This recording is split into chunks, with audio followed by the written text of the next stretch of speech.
invité bi di Thierno Bocoum mu jiite mouvement bi ñu dippee Agir Thierno ñu ngi lay nuyu di la dalal ci plateau Infos Matin. maa ngi lay fay bu baax Fati. di nuyu ñu nga bokkal plateau bi. di am vraiment mbégte loolu ñëw teewee plateau bi. très bien aywa Chérif mën nañ soobu ci waxtaan bi. waxtaan wi mbiram politique la Thierno gis nañ ne sax nga def benn vidéo doon àddu ci l'actualité par rapport ak sortie Birame Souleye bi yow yaa ngi mel ni kuy dànkaafu sa mbokku politiciens yi ci discours be kàddu gi ni ñu ko war a yëkkatee surtout la prise de parole en public notamment jëm ci li nga xamante rek moom moo war a gën a suuxatal cohésion bi. waaw dañu am benn événement boo xamante ne c'est un événement historique bu xew ci réew mi par rapport ak président Macky Sall lu mu décidé ne nekkul candidat mu doon combat boo xam ne dañ koy mener depuis très très longtemps ñu amoon ci tiitaange loolu parce que ñu dañu bokk ci ñu xeex troisième mandat man mi dugg naa kaso ndax troisième mandat xam nañ conséquence troisième mandat ci réew ak page bu ñu jàppoon ne tëjoon nañ ko définitivement mu am parti boo xam ne parti moral la mu am parti boo xam ne parti juridique la parti moral bi président moo ko moom mooy xool ndax moral dina ko sonal ou pas moo tax ñu bëri dañ doon wax sax même su laajee ci njekk mën nañ ko laaj ci njekk parti juridique bi nag ñun amuñu ci woon benn jafe-jafe ne warul nekk candidat pare woon aussi pour xeex ko moom yeggul ci parti juridique bi maanaam demul déposer ci candidature ci conseil constitutionnel dafa jàpp ne moom warul nekk candidat mu épargne ñu lu waroon dal ci kaw Sénégal mooy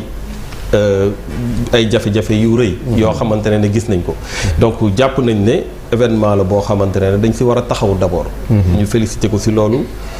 jàpp na ne ñaar la indil Sénégal benn bi mooy woy bu rafet ci à l'extérieur parce que ñun dañ bokk ci ñoo xam ne 2000 laa njëkk a voté xeex nañu pour régime socialiste jóge fi mais président Abdou Diouf dafa bàyyi suñu réew woy mu rafet ba mu demee nekk président OIF et tout ça Sénégal la ko defal donc benn mu bàyyi woy bu rafet ñëpp félicité ko à travers le monde ñaar mu indi benn acquis démocratique boo xam du neex a dindi mooy mbirum deuxième mandat jàpp naa ne kenn dootu ko wax ci Sénégal parce que yóbbu na baar bi niveau boo xamante ne jàpp nañ ne c'est un acquis donc loolu dañ ci war a taxaw d'abord damay wax ne am na le bilan ku ne am na lu mu ci war a mun a wax mais y a l'héritage lu mu bàyyil Sénégal nag suñ bëggee jàll ci loolu rek dem ci leneen duñu encourager suba ñu war a am taxawaay boobu su dee def lu baax ak def safaan ba yëpp benn la de toutes les façons dinañ la ŋàññi day indi ay réflexes ci homme politique yi donc jàpp nañ ne war nañ taxaw ci loolu d'abord après nag lu ci des foofu laay jeexalee qui peut le plus peut le moins jàpp naa ne renoncer na à sa candidature lu des je pense que Abdoulaye wax na ko léegi mooy mu fexe ba digganteem ak askan bi fii ak mu fiy jóge lépp lu ñuy xaar ci moom bu def ko mu bañ a profiter ci posture am pour def loo xamante ne suba dafay yàq li nga xamante ne jëmmal na ko déjà te ñi am ci fierté. la posture boobu justement parce que sortie bi nga def yow da nga déjà les propos là mooy nga xamante ni Birame Souleye qui est député en même temps présentement même en garde à vue yëkkati ci conférence de presse yow askan bi gis na ni propos yi nga xamante ni en tout cas tamit tenir nga ci au-delà de la condamnation da nga jàpp ni méngoowut ak contexte bi. Non, propos yi en fait man je parlais plus pas seulement moi je parlais d'une manière générale mais effectivement propos yooyu je pense que su dee moom nga xam ne mooy auteur bi moo taxaw ba xam na ne ràññee na ne propos yu ëpp la je pense que ne loolu mun nañu ñëpp méngoo ne du propos yoo xamante ne war nañ ko tenir et je pense que yàgg nañ ko wax depuis boobu léegi que ne politique dafa am ay limites politique du nag lu la neex nga wax aussi loolu yàgg nañ ko wax war nañu mën a peut-être xool nan la ñu war a mën a taxawaay mu nga doon nekk ci ku jege walla pouvoir du adversité adversité la du moins du ñu ay ennemis alors donc mais jàpp naa ne quand même nit ñi war nañ ko ñaawlu peut-être sax war nañ ko mën a woo déglu ko ci loolu parce que aussi signal bu ñuy jox la pour ñeneen ñi waaye signal bu ñuy jox la aussi pour pays étranger bu mu concerné parce que waruñu def comme si rien n'était waaye nag na yem foofu je pense que quand même il a présenté ses excuses wax na ne rëccu na ko wax na ne wax ju dépassé moom lu mu bëggoon lu mu xalaatoon la je pense que nag quand même il faut quand même un peu de souplesse sur lu mel mais parce que yow mii F24 nga bokk F24 seen combat bokkoon na ci contre le troisième mandat Macky Sall nee na dematut comme si en tout cas ñenn ci opposition bi amatul argument maanaam buñ mën a teg sur l'espace public en termes de débat ñoom aussi ils ont été pris de court par la décision de Macky Sall ou pas. waaw non xam nga l'objectif c'était pas d'avoir un débat l'objectif mooy ñu fexe ba jëlee suñu Sénégal ci benn situation boo xam da koy préjudiciable daf ko nar a indil ay jafe-jafe ba ñuy dugg F24 wala ñu ñëpp ba ñuy dajaloo ne 3e mandat war fi am l'objectif mooy ñu bañ a dund lu ñu dundoon temps wu président Wade wala ñu dund pire parce que contexte bii ñu nekk on allait vivre pire loolu amul sax demal maa ngi ñëw parce que day doon jonction wu lu bëri donc jàpp naa ne loolu moo nekkoon le but maintenant c'est vrai que parfois damay reetaan ma ne mais dafa mel ni affaire bi dafa am ñu ci mer yow yaa ngi wax pendant des années bu mu nekk candidat mais il faut s'en féliciter loolu moo jiitu. donc jàpp naa ne combat la boo xam ne dañ koy gañ maintenant mérite bi rek jëmul ci président Macky Sall parce que nous avons eu une démarche préventive. parce que Montesquieu da koy théoriser tout le temps toute personne qui a le pouvoir est tentée d'en abuser. donc la tentation elle est là c'est clair que ne peut-être su doon lépp ngoongo ñëpp ne nañ ko yaa fi nekk comme ni ko waa parti defem mais kon peut-être da doon tenté wu nekk def 3e mandat mais am na de l'autre côté. ñoo xam ne taxaw nañu ne ko non mënoo nekk candidat indi les arguments juridiques qu'il faut indi les arguments moraux. ba nga xamante ne tey am nañu résultat bi maintenant jarul ñuy nekk naan kii la wala kële li am solo mooy jël na décision bi. donc tey dañu koy rafetlu. c'est le plus important. voilà c'est le plus important. jël na décision bi Macky bokkatul. je pense que woyu politique yi aussi ñun askan bi li ñuy xaar ci ñoom mooy ëllëgu Sénégal kenn ku ci nekk ci li nga xam ne moom lañ leen di xaar mooy ban programme la ñuy teg pour vraiment génne Sénégal wala yëkkati Sénégal fu gën a kawe fi ko président Macky Sall teg mais boddi konte beeg xasante beeg yooyu askan bi doyal nañ ci. waaw Malick Cheikh Mortal Alassane maa ngi leen di nuyu. sànq dama voilà donc mais Malick effectivement c'est-à-dire que fu mu toll nii. nekkatuñu vraiment war nañu jóge ci cadre opposition pouvoir c'est vrai que président de la République tey du dem rek sànni pouvoir bi dina am ku mu organiser jàpp naa sax argument juridique bu mu teg ne woy amoon naa droit bi c'est un peu. pour bañ a ridiculiser ñu ànd ak moom parce que ñoom dañ ko ne il faut que nga nekk candidat il a voulu leur dire en réalité amul droit bi. mais il a voulu peut-être bañ leen a ridiculiser pour wax ne woy amoon naa droit bi comme ni ngeen ko waxee man maa décidé. donc jàpp nañ ne dina def tout pour organiser leen mais moom dafa war a nekk au-delà de ça au-dessus de tout ça. war na organiser mais ku si ne dafa war a am chance am moom fu mu toll nii benn candidat la war a am mooy Sénégal. parce que fu mu toll nii Sénégal la taxawal. fa la mettre la barre donc bu mu wàcc sur partisanerie ak parparloo wala profito pour jéem a def yoo xamante ne ay schéma politique la moo tax offre politique yi ñoo war a tegu actuellement mu doon pouvoir mu doon opposition je pense que tey même au sein des oppositions parce que je dis souvent et je continue à le dire on doit définitivement parler des oppositions parce que benn opposition rek amul benn façon de voir rek amul même pays yi ñuy roy yu bëri les oppositions la ñuy wax donc tey ñu fi nekk ñëpp ay concurrents lañu opposition lañu nekk mais ay concurrents lañu donc ku si ne na teg offre am sénégalais yi ñu war a choisir le moment venu war nañ dem ci débat programmatique yi nag. voilà yéen waa Agir ban taxawaay ngeen ci am ci présidentielle yi ñu ñëw plus exactement. waaw non loolu moom ñu ngi ci processus bi yembagul mais ñu ngi ci processus bi pour waxtaan ci mais li ma la mën a wax mooy du point de vue programmatique moom suñu programme pare na muy le pacte. donc pare nañu pour bokk ci débat yooyu xam nga damay wax keroog rek ma ne dama dégg président Macron mu ne Sénégal engagé wu nañ pour jël 40% de leur mix énergétique def ko énergie renouvelable ma ne mais depuis quand le Sénégal di war a engagé wu devant un autre président le président Macron pour notre politique énergétique xam nga loolu déjà c'est des questions yoo xam ne pratiquement waxuñu ko ci lu bëri y a beaucoup de débats yoo xam ne war nañ ko am ci réew mi fan la ñu war a jëmee réew mi président Macky Sall page am dañ koy tourner bientôt alhamdulilah génn na ci anam boo xamante ne jàpp nañ ne dina def tout en tout cas ba maintenir statut boobu ba mu fiy jógee léegi nag li des mooy l'après président Macky Sall jàpp naa l'après président Macky Sall il faut ñu travailler ci question yi élection yi ñu génn yaa ngi ci coalition nga bokkoon là on sait pas Thierno Bocoum s'il va essayer d'y aller seul wala dafay ànd ak coalition te xam nañ ni fii élection ay coalition lay faral di doon mais justement programme ci biir coalition nu muy demee est-ce que composantes yi dañuy ñëw andi ku nekk teg seen programme ñu xool comment ça va se passer. En fait, l'élection présidentielle, c'est une coalition autour d'un homme ou autour d'une femme. Parce que c'est un rendez-vous entre nit boo xam dafa bëgg a nekk président ak le peuple. Alors loolu su amee moom si boppam day am programme, c'est clair. Mais le plus souvent su des jonctions dafay am parfois day am discussion programmatique. Par exemple am na yenn axes yoo xamante ne prioritaire yoo xam nit ñi parfois dañ siy déggoo. Maintenant ce qui est clair mooy que ne yegguñu foofu nous concernant en tout cas parce que ñu ngi ci processus bi ba ñu ci yeggee rek dinañ xam exactement lan la ñu war a def. projet de loi bi ñu war a yóbbu ci penc ndawum réew mi ngir modifier code électoral bi ak yu ni mel ngir permettre yenn candidats yi nga xam ne dañ leen a boddi woon ñu bokkaat. boobu yi tamit ban gis-gis nga ci am. mais on rappelle que Thierno dama woon dialogue. non doo ma woon dialogue parce que man dama jàpp ne dialogue lu mu doon demee. yéen yow yaa ngi woon ci dialogue du peuple. maa ngi woon ci dialogue du peuple très bien maa ngi woon dialogue F24 bon invité woon nañ ma ci dialogue bële dew ma woon pour la raison simple que ne format bu ñu defee dialogue boobu ba léegi le plus souvent le président de la République décision yi mu fiy jël da koy jël à l'avance. nu muy demee c'est très simple day am plénipotentiaire bu koy représenté boo xam ne il a un droit de veto parce que lépp lu mu ne d'accord uma ci dañ naan arbitrage au président donc il est juge et partie pour man. am na question yu bëri yoo xamante ne moom ci boppam mënoon na ko régler directement maintenant je peux pas reprocher à quelqu'un boo xam ne ñun ñëpp toog nañ ci plateau yi ne président Macky Sall moo tax nekkul candidat ma bëgg ko reprocher man mu dem président Macky Sall bu taxoon nekkul candidat mu fexe ba mu nekkaat candidat donc je pense que aussi il faut de la souplesse tey lu ñuy wax lu loxo def loxo moo koy dindi moom moo def ba ñoom nekkuñu candidat su ñëwaatee def pexe ba ñoom ñu nekkaat candidat pour man c'est une excellente chose l'essentiel mooy candidats yi ñu war a bokk ñëpp nañu bokk moo tax ñun on parle toujours d'une participation inclusive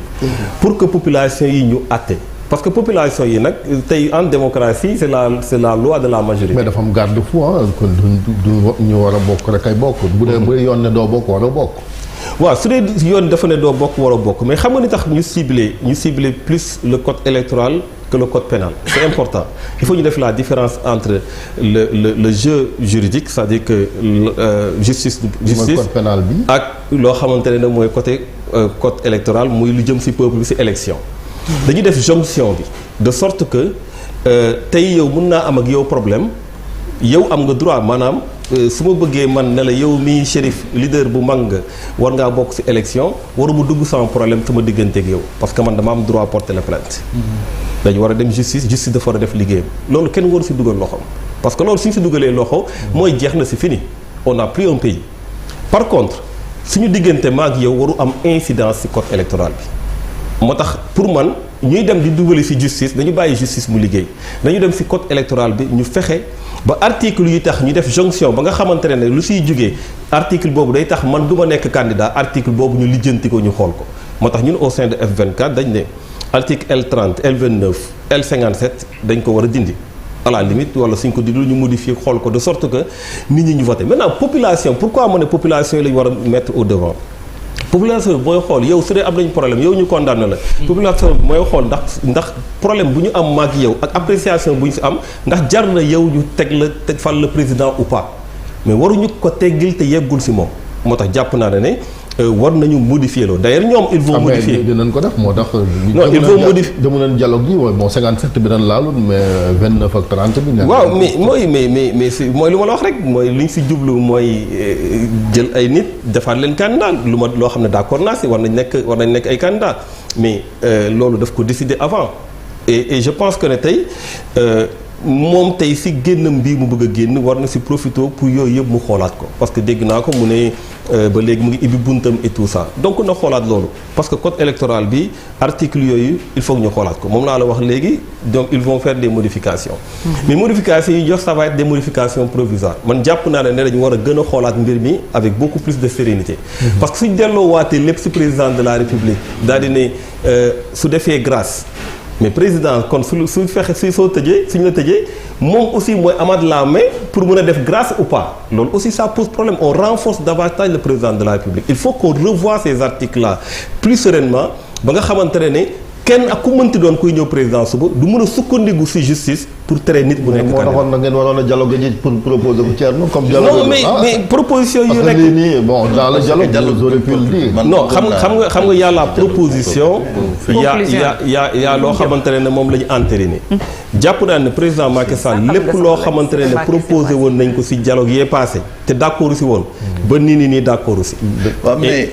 Thierno yaa ngi wax ci dialogue Macky Sall bi rek dama foon bon mais li fa génnee intéressé na la parce que article yu ñu nar a yóbbu assemblée yaa ngi ciy wax mais dialogue du peuple bi yéen lan moo fa rusé parce que en fait da ngeen doon dialoguer au nom du peuple nit peuple bi xamuñu sax lan ngeen doon dialoguer je pense war nañu xam également lan moo fa rusé waaw def nañ compte rendu bi xam nga dialogue du peuple soo ko déggee parce que nous avons une composition inclusive c'est-à-dire que tey soo xoolee F24 am na société civile am na parti politique am na ay religieux am na ñëpp ba ñuy def aussi on a écouté parce que ba ñuy def mbir mi dañuy ibbil suñu porte ñëpp ñoo xamante ne ñu ngi nekk au Sénégal si dans la diversité loolu lu mu indi mooy ñu am ay axes yu am solo yoo xamante ne jëmal na ci justice bi ak jëm na aussi ci loo xamante ne moom la ñu wax problème troisième mandat bi rek soo ko jëlee comme mbir jàpp naa ne tey soo doon def sondage en tout cas degré de soulagement bi nga def a posteriori soulagement bu am jàpp na ne avant ñu bëri bëgguñu woon vraiment président Macky Sall def troisième mandat donc je pense que tey loolu rek wax nañu ci bu baax ne président warul def troisième mandat maintenant ce qui est clair mooy que ne c'est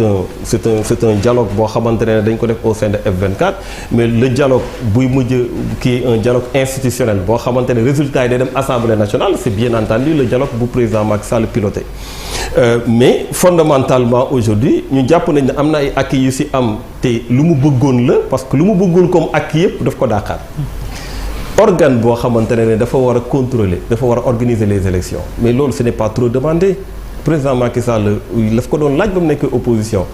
président Wade daal di jël son nom Cheikh Gueye def ko pour même loolu sax dafa ne non ba léegi dafa bokk ak ministre de l'intérieur donc mënoon na ko détacher totalement alors qui peut le plus peut le moins c'est-à-dire que su dee yow dañ ñoo xañal da nga waxoon ne loolu doyul waaye indi ñu loolu au moins bëgg nañ mais loolu yëpp dindi woo da nga indi un partisan pour mu nekk bu organiser des élections ba tey jii may wax ak yow d'accordul si bulletin unique d'accordul si président warul nekk chef de parti en même temps nekk président de l'État donc lu musul woon d'accord yëpp ba léegi d'accord si lu mu d'accord mooy lu mu bëggoon d'accord donc il faut que ñu xam ne dialogue téléguidé la maintenant mënuma wax man ne dama koy bamtuwaat mënuma wax ne ma ki diw warul nekk candidat lu ko dal dafa injuste et tout ça wax ko plateau yëpp ba pare ne ko non waroo dem ci dialogue boo xam dañu lay réhabiliter non je pense que loolu c'est injuste donc kooku war nañ ko réhabiliter waaye. non mais c'est que non damay dellusiwaat ci question parce que en fait yéen seen question bi yéen yëpp dialogue du peuple bi dafa tourner autour du troisième mandat si je comprends bien. waaw la question de la justice également. question de la justice lan moo fa ruusee parce que quand même. non pour parce que cherté de la vie par exemple des Sénégalais on s'attendait que da ngeen di dialoguer pour askan wi. que ngeen évoquer mu nekk vraiment au premier plan. mais dialoguer au nom du peuple di. jël troisième mandat. on dialogue dans le cadre de F24 c'est-à-dire que suñu nee dialogue la dans le cadre de F24 c'est lié à la plateforme de F24. xam nga F24 du coalition bu regroupé c'est-à-dire que ce n'est pas une coalition électorale. c'est-à-dire que but bi du créer ñoo xamante ne suba dañuy war a nekk candidat au nom de F24 le but c'est ñu xeex autour de certains sujets et sujets yooyu lañ évoqué suñu dialogue bi waxtaan si mais bien entendu aujourd'hui la cherté de la vie c'est une question essentielle quand je parle de programme la question de l'emploi la question sociale parce que tey luy xew yëpp si Sénégal muy yëgutu dëgg c'est vrai il y a le volet politique moom mooy élément déclencheur bi mais il y a le volet social boo xam ne dafa dugg ci biir complètement donc je pense que questions yi ce sont des questions extrêmement importantes yoo xam ne dañ ko war a aborder après. On parle d'élection inclusive un de vos camarades mu mën nañ ko tuddee sax de l'opposition muy Ousmane Sonko nekk situation bu nga xam ne ñu bëri jaaxal na leen maanaam le fait que ñu barricadé ko dematul dikkatul am une décision de justice bu daanu tëjuñu ko bàyyiwuñu ko ñu bëri jàpp ni également narul bokk ci élection 2024 yi loolu également ban appréciation ngeen ci def en tant qu'opposant. waaw ñun lu ñu jàpp mooy soo gisee F24 ñu ciblé les articles là L29 L30 L57 justement c'est pour permettre que ne ñoo xamante ne dañu nekk ci situation juridique boo xamante ne c'est polémique et tout ça en tout cas mu bañ a impacter ci code électoral bi moo tax c'est un combat boo xamante ne dañ jàpp ne si quand on parle de participation inclusive justement c'est pour que ñoom ñëpp ñu bokk donc moo tax au sein du F24 loolu moo nekk suñu combat te dañ gëm na ne encore plus que jamais article yooyu dañ ko war a xoolaat ba nga xam ne sénégalais yi ñu mën a départager les hommes politiques pas que ñu accrocher mbir yi ci lii wala ci leneen. Dernière question ak Abdoulaye Cissé yow teere dafa war a am léegi Chérif waaw pas yow teere mu ngi toog di la déglu aywa Abdoulaye la dernière question. Thierno c'est vrai focalisé wu nañu bëri ci commission politique bi. mais naka la ñuy def ba dialogue yi du mel ni deal parce que boo jëlee sax commission économique bi. bi nga xam ne peut-être mën nañu yaakaar ne acteurs économiques yee fa nekk. am na organisation patronale bu ñëw ci ouverture ne leen jarul sax ñu ngi def nañ jël lañ defoon 2019 teg ko fi parce que appliqué wuñ ci dara. bi ñu defee rapport bi am na beneen organisation patronale bu génn sur le coup ne rapport ba nga xam moom la ñu déggoo sax. président Baydi Agne daf ko traficoté parce que am na point yu ñu dégg waroon ko ci nekku ci gis nga yooyu yëpp di fi nekk soubassement wu li ñuy tënk mu mel ni ki waxtaan la déggoo la deal la rek et comme question économique la on fait juste la précision on peut se mettre d'accord là-dessus parce que sànq yaa ngi wax ni président Macky Sall dafa jël engagement auprès de Macron bon je pense que waxin bu gàtt la damay bañ ki lay déglu jàppee ko noonu parce que il participait à un sommet international jëloon engagement aussi avec toute la communauté internationale et président Macron était le rapporteur je pense que noonu la demee mais du engagement auprès du président français voilà si tu es d'accord avec juste non mais je veux dire que la politique énergétique aujourd'hui suñu si waree am benn résumé bu ñu siy defal wala ñu war ñu si communiquer c'est notre gouvernement qui doit pouvoir le faire et le président Macron le fait que muy mettre l'accent sur ça je pense qu'il revient nous à nos gouvernants de le faire xam nga dama mësoon bokk si benn atelier boo xamante ne en fait juste la précision waaw le président Macron c'est presque un rappel qui est là depuis COP 21 c'est-à-dire cet engagement-là est venu après l'exigence pour la communauté internationale notamment les pays développés d'alimenter le fonds vert bi nga xam ne moom moo fi nekkoon te peut-être que defuñu ci dara. Mais bul fàttali ne c'était juste le contexte. Ils ont fait un prêt que Macron appelle un prêt concessionnel boo xamante daf ko defal au Sénégal. Oui. Vous êtes d'accord? Oui. Voilà, c'est-à-dire que tey aujourd'hui prêt yi ñu war a am ci loolu wala disons engagement yi ñu war a jël ci loolu je pense que politique énergétique la boo xamante ne ñun suñu bopp suñu gouvernement yi ci boppam ñoom ñoo war a ci am taxawaay boo xamante ne ñoom ñoo ko soxla xam nga ji nga tey les énergies fossiles par exemple ñoom dañuy def tout pour yóbbu ñu ci vers les énergies renouvelables mais énergies fossiles yi moo tax ñoom ñu développé est-ce que aujourd'hui ñun dañu war a mettre l'accent sur les énergies renouvelables bàyyi les énergies fossiles c'est un débat. Ça doit être un débat chez nous. Ah voilà merci c'est un débat parce que tey est-ce que ñoom développé nañ ba pare léegi nag bëgguñu yóbbuñu ci les énergies vertes. comme ñoom wax nañu ko rek waruñu koo def en fait on peut avoir le débat entre nous. Oui. Maintenant le volet économique li nga wax léegi ci dialogue bi voilà le volet économique. C'est-à-dire que li nga wax léegi ci dialogue bi moi je pense que toujours su bëggee def dialogue politique dina wut prétexte lay wut pour que ça soit inclusif mu indi yeneen volets yi teg mais le volet politique moo gën a am solo tout le temps d'ailleurs rien n'empêche au président de la République mu def un agenda boo xam ne day recevoir tout le temps le patronat day waxtaan ak ñeneen ñi et cetera ce dialogue doit être un dialogue permanent mais toujours day bëgg pour rek nit ñi bañ a wax ne c'est typiquement politique mu bëgg ci greffer yeneen yi ba nga xamante ne da koy jox benn envergure mais ñëpp xam nañ ne le résultat le but aujourd'hui mooy mu def un dialogue politique et je pense que loolu la mujjee. oui wax nga ci présidentielle man c'est ma dernière question gis na ni moment bii quand même c'est l'heure même des réunifications gars yi ci manœuvre politique yi même les socialistes dégg nga Barthélémy Dias il tend la main à l'autre côté les libéraux aussi ñi ngi daje yéen parce que dama gis Idrissa Seck ak yéen ñi mos a ànd ak moom ñi ci am intention jiite réew mi rek au moins ñeent ngeen xanaa xalaatu leen yéen it réunification ci wàll boobu les réewmis ak les anciens réew mi parti la. Thierno waxtu wi dab nañu. waaw non mais de toute façon ñun fu mu toll nii suñu étape de réflexion mooy nan la ñuy bokkee ci élection yi ndax dañu nekk candidat ou pas maintenant le reste on est évidemment ouvert aux coalitions ak waxtaan bien sûr. jërëjëf merci beaucoup Thierno Bocoum mu nekkoon ganu Infos Matin jiite mouvement bi di Agir Chérif ak Abdoulaye Cissé moom boo leen daggul duñu bàyyi suñu papa yow teere mu ngi di ñu xaar léegi ñaari yéenekaay yi ku ko Futurs Médias muy L'Observateur ak Record